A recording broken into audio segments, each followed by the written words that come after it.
qui n'est pas revêtu du vêtement de Dieu, il ne peut pas avoir du succès sur la terre. Pourquoi? Parce que le vêtement permet à Dieu de voir le coupable à travers l'innocent.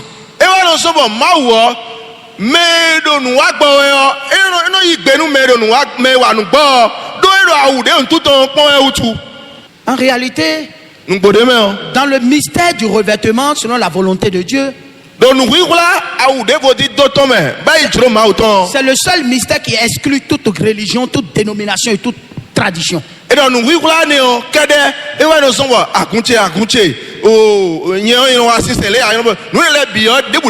Si on te demande, es-tu chrétien? Et que tu dis oui, et on te demande, comment sais-tu que tu es devenu chrétien? Tu dois pouvoir expliquer le vêtement qui t'identifie. Il ne faut jamais dire oui, mais je suis chrétien parce que je suis évangélique. Je suis chrétien parce que je suis protestant. Je suis chrétien parce que je suis baptiste. Je suis de l'église de réveil. Non, c'est pas le vêtement ça.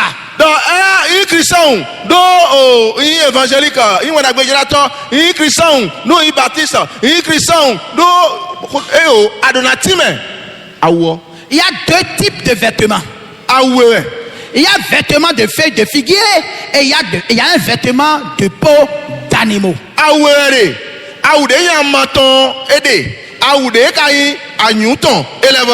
Quel vêtement recouvres-tu? Si tu mets un vêtement de feuilles de figuier, c'est que tu as fait un effort pour trouver solution à tes problèmes à travers un système religieux. Et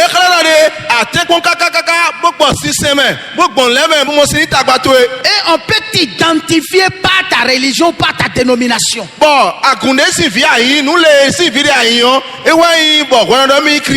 Mais quelqu'un qui est réellement rentré dans la salle de noces par la porte, celui-là a un vêtement qui l'identifie.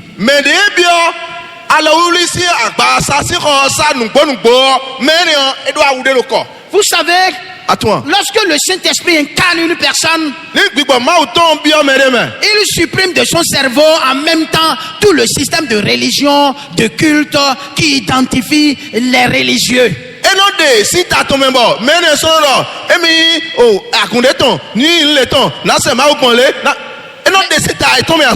Mais le Saint-Esprit lui-même installe un mode de relation personnelle avec Dieu. Et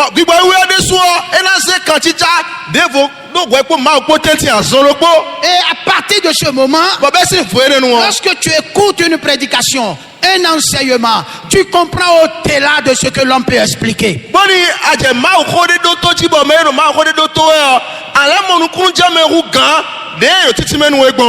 Même Joseph, le fils de Jacob. Oui, Joseph. Lorsque Joseph était dans la représentation spirituelle du Fils de Dieu, il est écrit que son père l'aimait tellement, un peu comme Dieu a aimé le Fils et lui a confié toutes choses. Et qu'est-ce que le père a fait? Parce que son père l'aimait. Son père a fait quoi? Il lui a cousu une tunique de plusieurs couleurs. Mais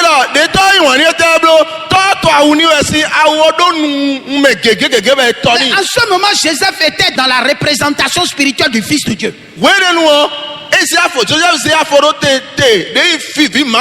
Pour dire que le Fils de Dieu, il viendra sauver toutes les couleurs de la terre, que vous soyez noir, blanc, pauvre, riche, américain, français, chinois, jaune, rouge. Le Christ, il est venu pour sauver tout le monde et partager son vêtement à tout le monde.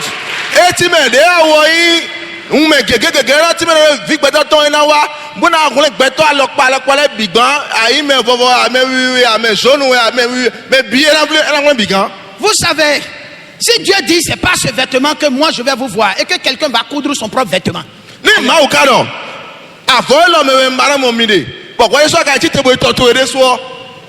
est-ce que ça va marcher? Ça ne marchera pas. On ne se présente pas devant Dieu avec plusieurs vêtements. Mais avec le vêtement type. Parce que tout autre moyen pour atteindre Dieu, sans les préalables nécessaires, devient une vaine tentative de succès. Beaucoup ont tenté d'avoir du succès dans le monde spirituel et ils n'en peuvent pas. Simplement parce que la voie par laquelle ils veulent atteindre ce succès spirituel n'est pas la voie indiquée.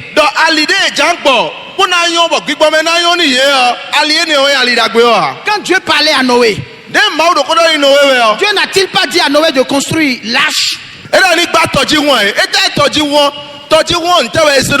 L'arche devait flotter sur l'eau. L'arche devait flotter sur l'eau. Mais en ce moment-là, est-ce qu'il n'y avait pas des fleuves? Il y avait des fleuves, n'est-ce pas? Avant que le déluge ne vienne, est-ce qu'il n'y avait pas de l'eau? On fait quoi dans l'eau? On pêche, n'est-ce pas? Donc la notion de pirogue existait. Ou bien la notion de pirogue existait. Eh bien, quand il a commencé à pleuvoir, les gens pouvaient se servir de la pirogue en même temps et puis le problème est réglé. Mais dites-moi, si quelqu'un est même spécialiste de la pêche et qu'il n'entre pas dans l'arche de Noé et qu'il rentre dans sa propre pirogue, est-ce qu'il sera sauvé? Il ne sera pas sauvé parce qu'il est rentré dans sa pirogue, hein?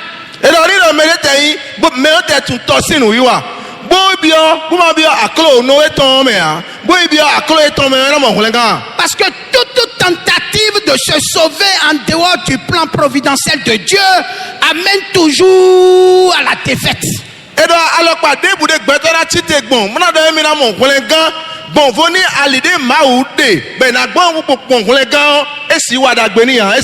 Quand la pluie a commencé à tomber, je suis sûr que les spécialistes de l'eau de l'époque,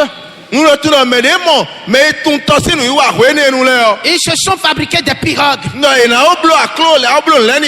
Dans leur cœur là-bas, ils se sont dit, dans tous les cas, l'âcho, pirogue, c'est la même chose. Et c'est ce que beaucoup font aujourd'hui. Ils se choisissent eux-mêmes le système religieux, le système traditionnel, le système de culte pour vouloir atteindre l'éternité.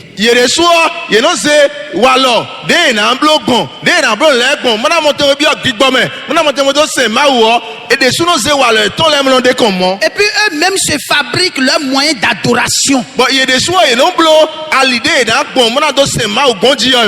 Ils mettent sur place un système administratif d'adoration.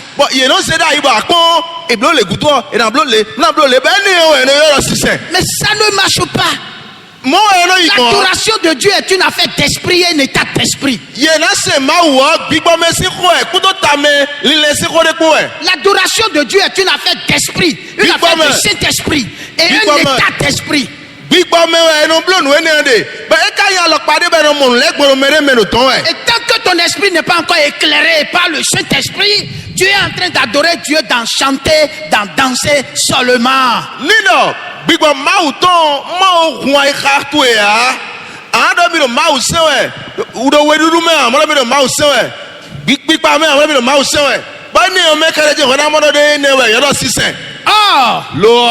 Chanter, danser et donner n'émane pas de l'esprit.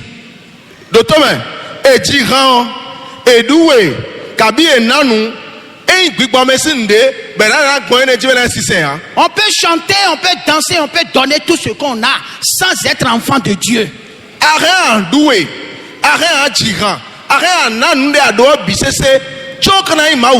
Rien de cela ne détermine la présence de Dieu dans la vie de quelqu'un. Ce qui détermine la présence de Dieu, c'est la compréhension et l'acceptation de l'évangile.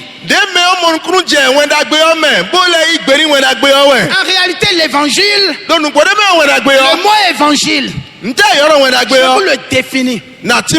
Le mot évangile veut dire la victoire que le Christ a acquise à la croix sur nos trois ennemis.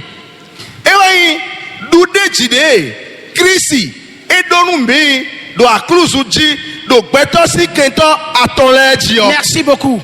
La victoire que le Christ a acquise à la croix sur les trois ennemis de l'humanité.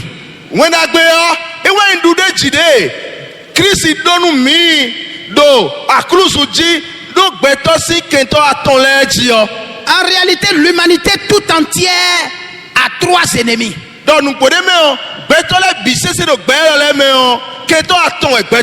Et l'ennemi numéro 1 de l'humanité, c'est le diable. L'ennemi numéro 2 de l'humanité, c'est le péché.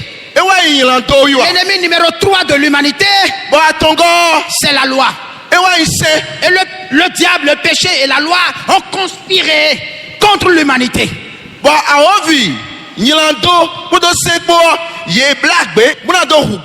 En sorte que le diable exerce un pouvoir despotique et destructif sur l'humanité.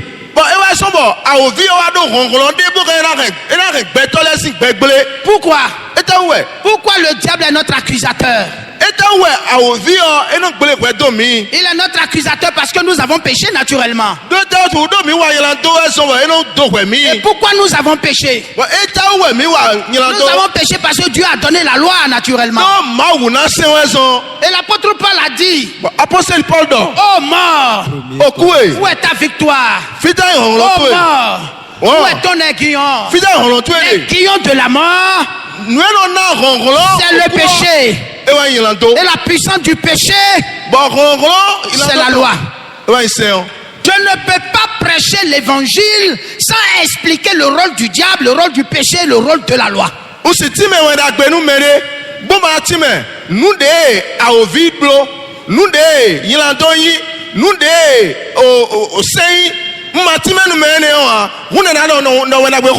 Si vous sortez d'ici et qu'on vous demande quel est le thème sur lequel l'orateur a parlé et que vous dites c'est la puissance de l'évangile, expliquez ce que c'est que l'évangile, que c'est la victoire que le Christ a acquise à la croix sur les trois ennemis de l'humanité. Il nous a donné cette victoire-là, il a dit vous êtes plus que vainqueurs.